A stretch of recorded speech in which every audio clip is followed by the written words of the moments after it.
할렐루야.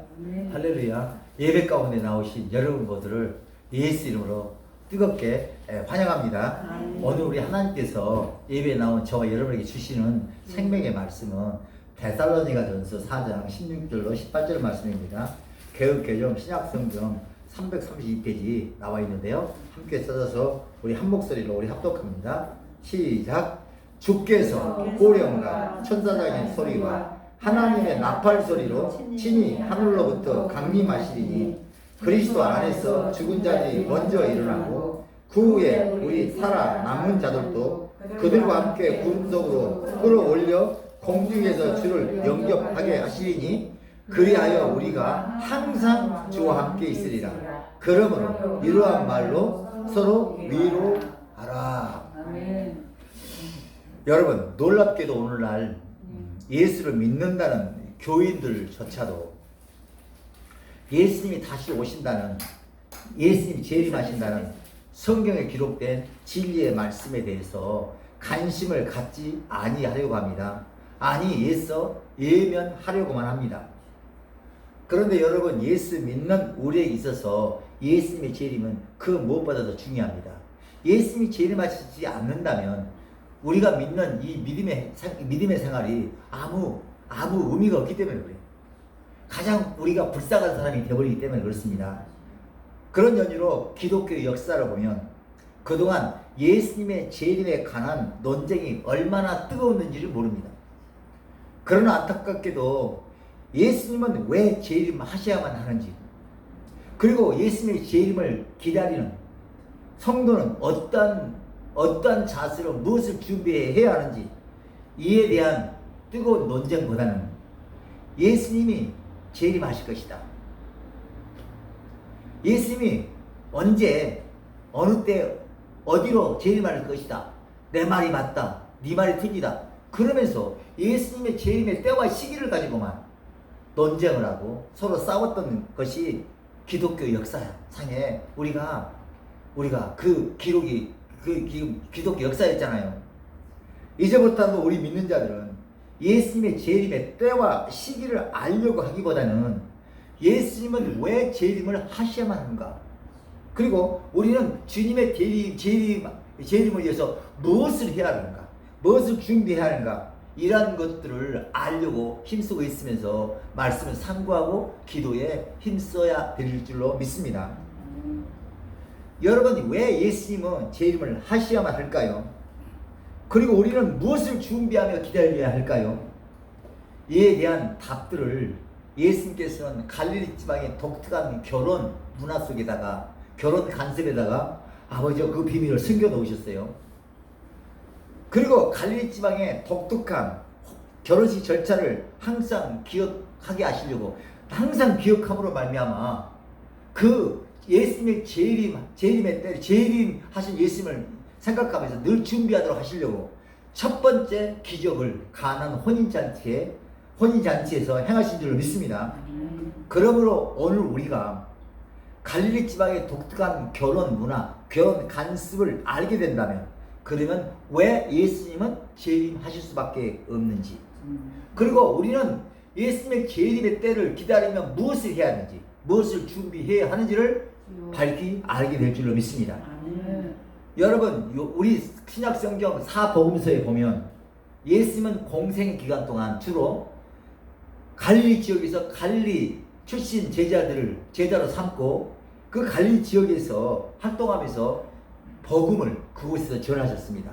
그런데 예수님께서는 갈릴리 출신의 제자들에게 천국에 관한 복음을 전하실 때 당신이 전하시는 그 천국의 복음을, 그 천국의 복음의 메시지를 갈릴리 출신의 제자들이 다 알아듣기 쉽도록, 아니 갈릴리 지역에서 자란 사람이라면 누구든지 알아듣기 쉽도록 그 갈릴리 지방의 그 문화와 간습을 비유로 삼아서 그들에게 복음을 전하셨습니다. 그러니까 비유가 아니면 복음을 전하지 않으셨어요. 마태복음 13장 34절에서 예수께서 이 모든 것을 무리에게 비유로 말씀하시되 비유가 아니면 아무것도 말씀하지 아니하셨으니. 그렇습니다. 그러므로 갈릴리에서 태어나서 자란 사람이라면 그 누구라도 예수님이 그때 전했던 복음 메시지를 쉽게 알아들었어요. 예수님께서는 왜 재림을 하셔야 하는지 이에 대한 비밀을 갈릴리 지방의 특별한 혼인의 결혼식의 모든 절차 속에 숨겨놓으시고 제자들로 하여금 갈릴리 지방의 결혼식 절차를 늘 기억하면서 당신의 재림을 사모하며 기다려 하시려고 가장 먼저 기적을 가나 혼인잔치에서 베푸신 줄 믿습니다. 여러분 갈릴리 지역의 결혼식 절차를 알면 알수록 어쩌면 그렇게도 예수님의 재림하시는 가정과 갈릴리 지방의 그 결혼식의 절차가 어쩌면 그렇게 일치하는지 모릅니다. 갈릴리 지방 결혼식은 무엇으로부터 시작이 되냐면 모든 마을 사람들이 모인 가운데 장로에게 신랑과 신부가 혼인 서약을 함으로부터 시작이 됩니다. 이대 혼인식에는요 누구나 다 참석할 수 있어요. 왜냐하면 혼인 서약식을 하는 두 사람의 혼인 서약을 보증할 수 있는 사람들이 많으면 많을수록 좋았기 때문에 그렇습니다. 그리고 혼인 서약서의 주요 내용은 신부가 혼인 서약을 하고 난 다음에 어떻게 해야 될지에 관한 것이 주요 내용이었어요.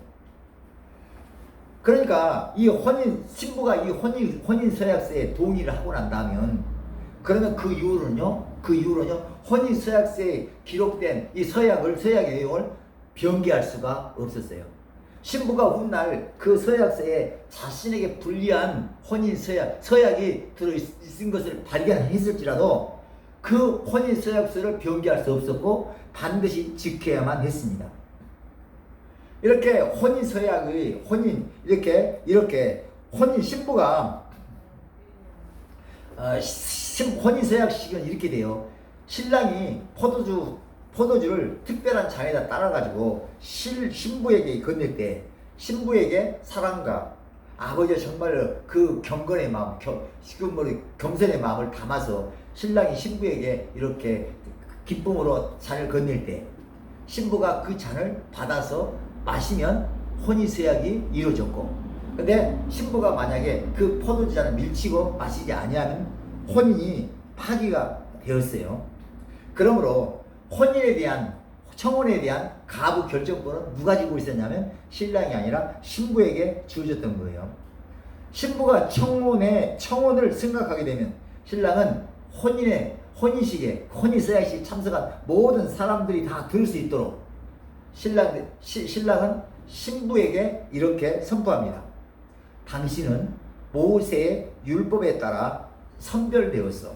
이제부터 나는 내 아버지 집에서 당신과 새 포도주를 마시기 전까지는 이 잔에 든 포도주를 마시지 않겠어. 여러분, 예수님이 최후의 만찬 자리에서 제자들에게 포도주를 따라 주시고 이 잔은 내 피로 세운 새 언약이라고 말씀하시면서, 그리고 그러면서 하셨던 말씀이 뭐예요? 마가복음 14장 25절에 그 내용이 나와 있는데 이렇게 돼 있어요. 내가 너희에게 말하노니 나의 아버지 집에서 새 것으로 너희와 마시기 전까지 이 잔에 든 포도주를 마시지 아니하겠노라.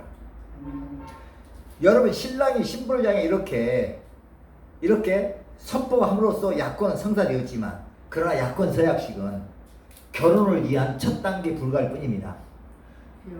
혼인 서약식을 한 후 1년이 넘도록 진행이 되는 결혼식 절차 가운데도 예수님의 재림에 대한 비밀이 숨겨져 있습니다. 여러분, 혼인 서약을 통해 신랑과 신부가 하나가 되었지만, 그러나 본격적인 결혼 준비는 이때부터 본격적으로 시작이 됩니다. 혼인 서약이 끝나면 신랑은 그때부터 결혼식의 피변이 열릴 때까지 신부와 떨어져서 아버지 집에서 신부와 장차 함께 거할 신혼방을 예비하고, 신혼방에다가 필요한 살림살이를 다 장만해서 이렇게 들여놓아야 했습니다. 예수님께서도 십자가에 달리시기 전에 제자들 향해 요한복음 14장 1절로 3절에서 이렇게 말씀하십니다. 너희는 마음에 근심하지 말라. 하나님을 믿으니 또 나를 믿으라. 내 아버지 집에 거할 곳이 많도다. 그렇지 않으면 너희에게 일렀으리라. 내가 너희를 위하여 거처를 예비하러 가노니 가서 너희를 위하여 거처를 예비하면 내가 다시 와서 너희를 내게로 영접하여 나 있는 곳에 너희도 있게 하리라. 여러분 갈릴리 지방의 특수한 결혼 절차를 알게 된다면 그러면 신랑 대신 예수님의 재림의 때가 언제여야 되냐 이런 것에 논의하기보다는 예수님은 재림할 수밖에 없다는 것을 알게 될 것이고, 그러면 우리는 예수님이 재림하실 때 예수의 신부로서 아버지 하자가 없도록 철저히 준비가 되어지게 될 줄로 믿습니다. 여러분 갈릴리 지방에서는 신랑이 아버지 집에다가 신부와 함께할 거처를 마련할 때 그때 신부는 무엇을 해야 했을까요? 신부는 결혼 예복을 준비하고 순결한 마음으로 신랑이 언제든지 올지라도 그 오면 바로 신랑과 함께 신랑 집으로 갈 수 있는 만반의 준비를 하고 기다려야 했어요. 갈릴리 지방에서는요, 약혼식을 아버지 집에서 약혼식을 하고 이제 그 1년 동안 그 결혼 준비를 하고 난 다음에 아버지 집에서 이제 결혼식 피로 열릴 때까지 그 준비하는 기간에도 이 신랑과 신부가 특정한 결혼 날짜를 알지 못한다는 거예요. 그러니까 신랑과 신부조차도 언제 결혼식이 열릴지 결혼 정확한 날짜를 모른다는 거예요. 여러분 마가복음 13장 32절에 이런 말씀이 있어요. 그러나 그때는 아무도 모르나니 하늘에 있는 자 천사들도 아들도 모르고 아버지만 아시니라. 주의하라 깨어있으라. 그때가 언제인지 알지 못합니다.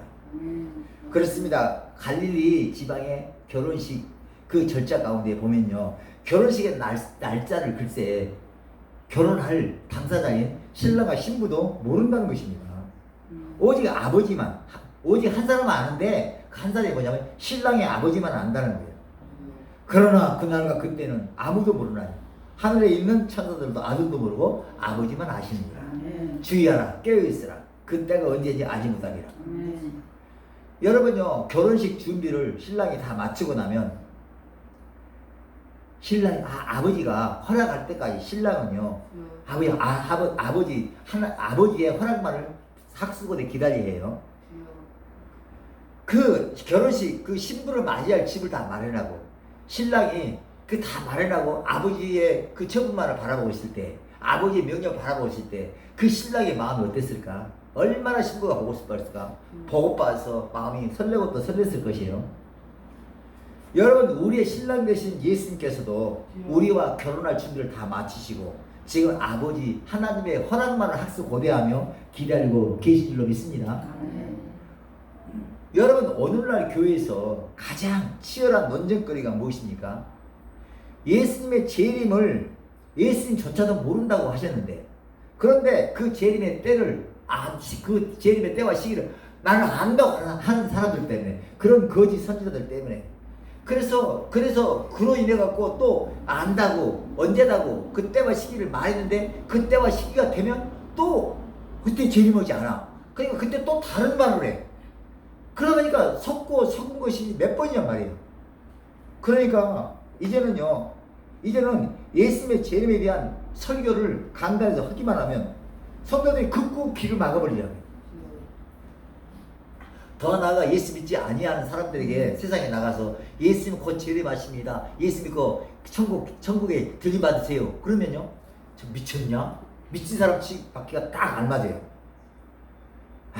그러나 여러분 예수님의 재림에 대한 이 메시지는 선포되고 또 선포될 줄 믿습니다. 전해지고 또 전해질 줄 믿습니다. 왜냐하면 성경에 예언된 예언을 무시하는 행위는 하나님 성경 말씀 자체를 부인하는 행위가 되기 때문에 그런 줄로 믿습니다. 데살로니가전서 5장 1절로 2절 이렇게 말씀합니다. 형제들아 때와 시기에 관하여는 너희에게 쓸 것이 없으면 주의 날이 밤에 도둑같이 이를 줄 너희 자신이 자세히 알기 때문이라. 때와 시기를, 예수님의 재림의 때와 시기를 모른다는 말씀과 밤에 도둑같이 그렇게 도둑같이 그렇게 전혀 알 수 없을 때 주님이 재림하신다는 이 말씀 붙잡고 우리는 깨어 준비하며 마음속에 밤이 되지 않도록, 마음속에 밤이 찾아오지 않도록, 마음속에서 성령의 불이 지속적으로 꺼지지 않고 지속 타오르도록 이제 주님의 기름을 준비하며 주님의 재림을 간절히 사모하며 기다리고 또 기다려야 할 때인 줄 믿습니다. 여러분, 빛은 빛끼리 통합니다. 그러므로 속사람 안에서 성령의 불이 꺼져버리고 그러면 참빛 대신 예수님이 공중에 재림하실 때 들림을 받을 수가 없습니다. 유유상종이잖아요. 갈릴리 지방의 결혼식에서 신랑의 아버지가 신랑에게 아들아 때가 되었다. 가서 내 신부를 데려오너라. 이렇게 선포하면 그러면 신랑은 친구들과 함께 지체 없이 나팔을 불면서 탱크처럼 신부 집으로 달려가야만 했습니다. 신부가 사는 마을 사람들이 모두 다 듣도록 나팔을 불면서 신부뿐만 아니라 신부의 가족뿐만 아니라 마을 전체 사람들아 어서 예복을 입고 신랑 집에서 열리는 결혼식에 피련에 참여하도록 하라. 이렇게 나팔을 부는 거예요. 찬송가 180장에 보면요 이런 가사말이 있잖아요. 하나님의 나팔 소리 천지 진동할 때 예수 영광 중에 구름 타시고 천사들을 세계 만곳 모든 곳에 보내어 구원받은 성도들을 모으리. 나팔 불 때 나의 이름, 나팔 불 때 나의 이름, 부를 때 잔치 참여하겠네. 여러분, 신랑 친구들이 신부집에 도착하면 신랑의 친구들은 신부에게 가마를 가지고 다가가서 그 신부를 조심스럽게 가마에 태웁니다. 그 태워서 신랑 집으로 이렇게 향합니다. 갈릴리 사람들은 가마에 탄 신부의 뒤를 따르면서 신부가 공중에 들려서 아버지 집으로 간다고 말합니다. 갈릴리 지방의 결혼식에서 신부가 가마에 들린 채 신랑 아버지 집으로 향하는 것처럼 예수님께서 재림하시면 예수님의 신부인 우리를 천국 천사가 들어서 아버지 집으로 우리 하나님 집으로 이렇게 들림받게 하시는 줄로 믿습니다. 할렐루야. 우리는 들림받게 될 줄 믿습니다. 여러분, 갈릴리 지방의 결혼식에서 베풀어지는 피료연은 일주일 넘도록 7일 일주일 넘도록 계속된다고 합니다. 그런데 이 피료연이 시작되면 그러면 그 누구도 그 일주일 동안은 집 밖에서 집 안으로 들어갈 수도 없고요. 집 안에서 집 밖으로 나갈 수도 없다는 거예요. 갈릴리 혼인잔치에서 한 번 닫힌 문은 절대로 열리지 않는다는 거예요. 예수님의 재림 때도 이와 똑같습니다. 그것이 마태복음 25장 1절 13절에 이렇게 나와 있어요. 그때 천국은 마치 등을 들고 신랑을 맞으러 나간 열 처녀와 같다 하리니 그 중에 5은 미련하고 5은 슬기는 자라. 미련한 자들은 등을 가지되 기름을 가지지 아니하고 슬기 있는 자들은 그릇에 기름을 담아 등과 함께 가져갔더니 신랑이 더디옴으로 다 졸며 잘세. 밤중에 소리가 나되 보라 신랑이로다 맞으러 나오라며 이에 처녀들이 다 일어나 등을 준비할세. 미련한 자들이 슬기 있는 자들에게 이르되 우리 등불이 꺼져가니 너희 기름을 좀 나눠달라 하거늘 슬기 있는 자들이 대답하되 우리와 너희가 쓰기에 다 부족할까 하노니 차라리 파는 자들에게 가서 너희 쓸 것을 사라 하니 그들이 살아간 사이에 신랑이 오므로 준비하였던 자들은 함께 혼인잔치에 들어가고 문은 닫힌지라. 그 후에 남은 처녀들이 와서 이르되 주여 주여 우리에게 열어주소서. 대답하여 이르되 진실로 너희 이르니 내가 너희를 알지 못하노라 하였느니라. 그런즉 깨어있으라. 너희는 그날과 그때를 알지 못하니라. 여러분, 그렇다면 우리가 어떻게 해야 우리의 신앙이 재림 신앙으로 철저히 무장이 되어질까요? 우리는 지금 주님이 재림 때를 기다리는 우리는 지금 어떤 삶을 살아야 할까? 어떤 신앙생활을 해야 할까요? 요한계시록 3장 20절에 이렇게 말씀합니다. 볼지어다 내가 문 밖에 서서 두드리는 누구든지 내 음성을 듣고 문을 열며 내가 그에게로 들어가 그와 더불어 먹고 그는 나와 더불어 먹으리라. 여러분이 여러분의 가정과 직장과 삶 속에서 만나게 되는 다양한 사람들의 말들과 접하게 되는 다양한 환경들을 여러분 이제부터 여러분의 마음의 문을 두드리는 주님의 노크소리로 주님의 음성으로 듣고 그렇게 반응해야 될 줄 믿습니다. 그러므로 주변 사람들이 여러분에게 말하는 대로 여러분이 그렇게 생각하고 느끼고 움직여버리면 그러면 바로 세상 임금 마귀에게 여러분의 마음을 활짝 열어주고 마는 것이 되는 거예요. 또한 여러분의 주변과 주변 여러분 주변의 환경과 여건이 여러분에게 말하는 대로 여러분이 그렇게 생각하고 느끼고 움직이게 되면 그러면요 바로 세상 임금 마귀에게 여러분의 마음을 활짝 열어주게 되는 거예요. 코로나19로 인한 이 팬데믹 상황에서 아주 여러분이 답답해하고 원망하고 불평하고 짜증내고 그러면 그럴수록 환경 여건이 만들어지는 데 반응하면 여러분의 마음을 여러분이 그 세상 임금 마귀에 활짝 열어주고 많은 결과란 말이에요. 지금 우리는 주님의 제 이름을 기다리는 우리는 여러 가지 시험을 당할 때 예배서 야고보서 1장 2절로 4절 같은 말씀 붙잡고 여러 가지 시험을 당하고 온전히 기쁘게 여기라. 이런 믿음의 씨는 인내를 만들어내는 줄 아니라 인내는 온전히 이루라. 이는 너희를 온전한 구비한 조금도 보장함이 없게 하십니다. 이 말씀 붙잡고 오히려 기뻐할 때 항상 기뻐할 때 주 안에서 다시 기뻐할 때 그럴 때 이 코로나19로 만들어진 팬데믹이 우리 마음을 두드리는 것이 두드릴 때 그거를 하나님의 말씀으로 야고보서 1장 2절 4절 말씀으로 바꿀 때 그리고 그래서 바꿔서 생각하고 느끼고 움직일 때 그때 주님의 기름 부음이 주님의 영이 그리스도의 영이 내 마음에 들어와. 그 빛이 들어와서 내 마음을 가득 채우는 거예요. 채우는 거예요. 염려되지 마라. 염려가 많아 지금. 무엇을 할까? 염려가 많아. 그럴 때 빌립보서 4장 6절 7절 같은 말씀 붙잡고 그러니까 아무것도 염려하지 말고 모든 일에 기도와 간구 너희 구할 것을 감사하고 하나님께 아뢰라. 그리하면 이 모든 것에 뛰어나신 아버지 모든 지각에 뛰어나신 하나님 평강이 그리스도 예수 안에서 너희 생각과 마음을 지켜주시리라. 감사 범사에 감사하게 될 때 그럴 때 정말로 여러분 세상 임금 마귀의 마음을 열어주는 것이 아니라 예수님에게 마음을 활짝 열어주는 그런 거룩한 아름다운 행동이 된다 그 말이에요. 그런데 성령이 아니고서는 예수를 주라 시인할 수 없어요. 성령이 아니고서는 이렇게 모든 사람들의 말과 내 주변에서 한계가 처지를 하나님 말씀으로 바꾸어서 그렇게 생각하고 느끼고 움직일 수가 없다 그거야. 고린도전서 12장 3절 성령이 아니고서는 예수를 주시라 할 수 없느니라. 그러므로 정말로 우리는 지금 늘 교회에 모여서 성령과 능력을 한량없이 기름 부음 받아야 될지 믿습니다. 오늘 우리 하나님께서 저와 여러분을 예배 가운데로 거룩한 예배 가운데 불러내주신 목적이 뭐예요? 성령과 능력으로 한량없이 기름 부으시고 이제 세상에 나가서 모든 사람과 모든 환경을 말씀으로 바꾸어서 생각하고 느끼고 움직이도록 하시기 위함인 줄 믿습니다. 여러분 예수님의 제 이름을 믿는 성도들의 수가 지금 현격하게 줄어들고 있습니다. 이러한 때에 저와 여러분이 해야 할 일이 무엇이겠습니까?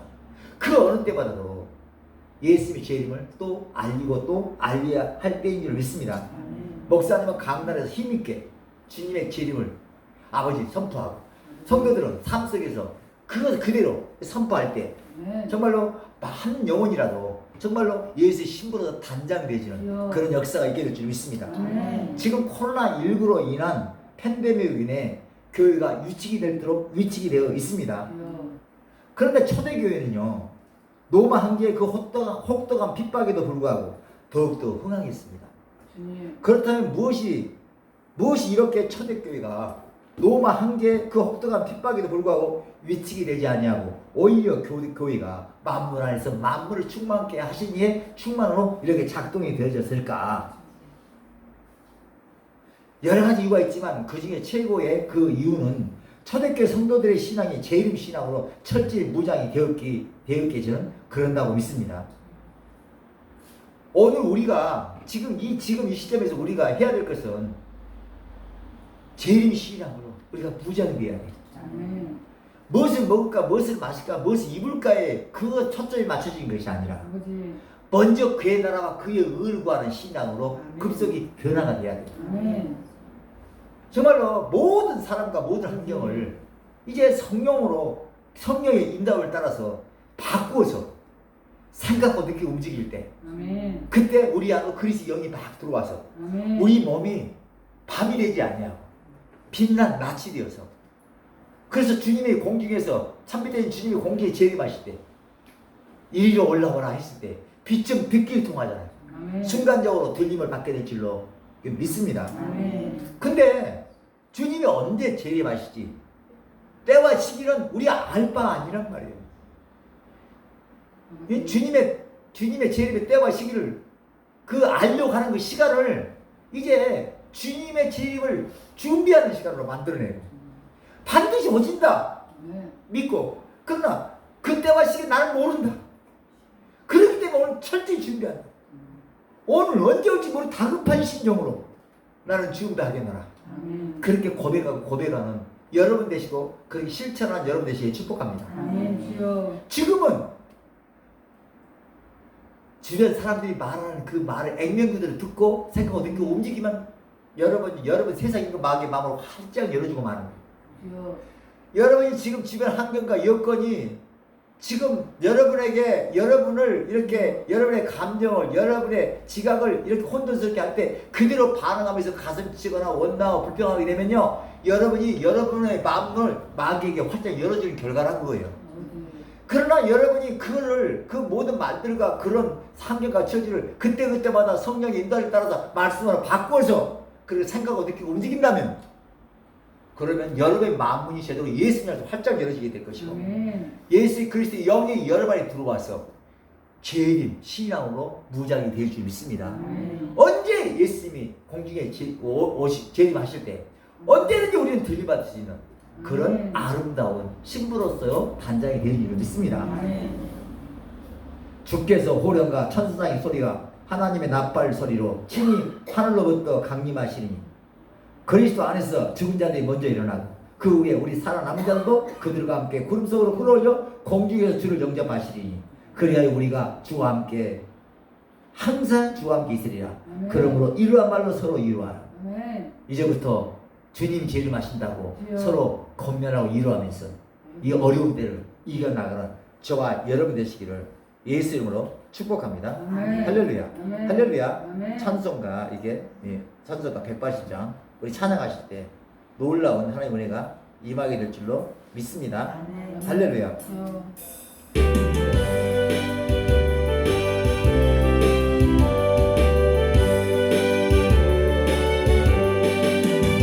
하나님의 나팔 소리 천지 진동할 때 예수 영광 중에 구름 타시고 천사들 세계 만물 모든 곳에 보내어 구원받은 성도들을 보니 나팔 불 때 나의 이름 나팔 불 때 나의 이름 나팔 불 때 나의 이름 부를 때 잔치 찬양하네 무덤 속에 잠자는 자 그때가 일어날 영화로운 구원 승리 얻으리에 주가 택한 모든 성도 구름 타고 올라가 공중에서 주의 얼굴 내오니 나팔 불 때 나의 이름 나팔 불 때 나의 이름 나팔 불 때 나의 이름 부를 때에 잔치 찬양하네 주님 다시 오실 날을 우리 알 수 없으니 항상 기도하고 깨어 있어서 기쁨으로 보좌 앞에 우리 나가서도 그때까지 참고 기다리겠네 나팔 불 때 나의 이름 나팔 불 때 나의 이름 나팔 불 때 나의 이름 부를 때에 잔치 찬양하겠네 주님 가르쳐 주신 기도하심으로 예배 모두 마칩니다.